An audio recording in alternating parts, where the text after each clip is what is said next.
এটা তো আর বলার অপেক্ষা রাখে না। আপনাদের এই যে সালোমের কাহিনী বা এটাই তো প্রমাণ যে এটা কত বড় সমস্যা তৈরি করে।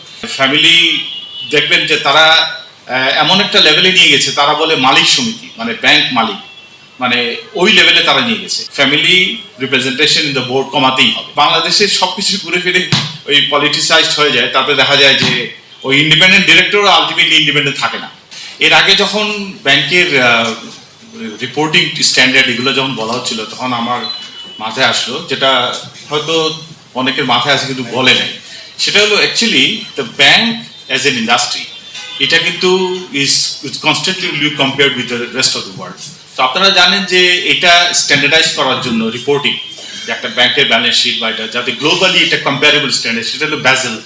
সো ব্যাজেল প্রোটোকল কিন্তু মানলে আলটিমেটলি দেখা যাবে যে আমরা যদি, যেহেতু সিগনেটরি টু ব্যাজেল, ইভেনচুয়ালি আমাদেরকেও স্ট্যান্ডার্ডাইজ ওই লেভেলে ইন্টারন্যাশনাল স্ট্যান্ডার্ডে নিতেই হবে। আমাদেরকে ওই ব্যাজেলটা মাথায় রাখতে হবে যে this is the international protocol. আচ্ছা, এখন আসি যে বোর্ড গভর্নেন্সের প্রবলেমটা কোথায়, যে ফ্যামিলি। আসলে এটা তো আর বলার অপেক্ষা রাখে না। আপনাদের এই যে সালোমের কাহিনী বা এটাই তো প্রমাণ যে এটা কত বড় সমস্যা তৈরি করে।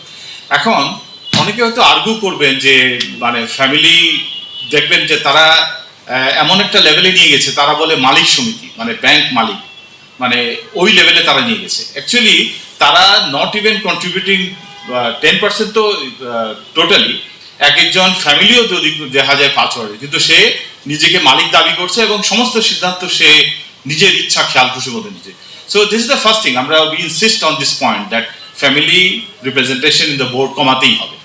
এটা একটা প্রবলেম করবে। এখন অল্টারনেটিভলি বলতে পারে যে আজকে যদি আমার ইন্ডিপেন্ডেন্ট ডিরেক্টরসের নাম্বারটা বাড়াই এবং তারা যদি সত্যিকার অর্থে ইন্ডিপেন্ডেন্টলি কাজ করে, তাহলে একটা ফ্যামিলি রিপ্রেজেন্টেশন বেশি থাকলেও সমস্যার কথা না। কিন্তু অনেস্টলি বাংলাদেশের সবকিছু ঘুরে ফিরে ওই পলিটিসাইজড হয়ে যায়, তারপরে দেখা যায় যে ওই ইন্ডিপেন্ডেন্ট ডিরেক্টরও আলটিমেটলি ইন্ডিপেন্ডেন্ট থাকে না। তো এই জন্য আমি মনে করি ফার্স্ট থিং ফার্স্ট, আমাদের ফ্যামিলি ইয়াটা কমাইতে হবে, যাতে তারা নিজেদেরকে মালিক না ভাবে। এটা টোটালি একটা মিসকনসেপশন।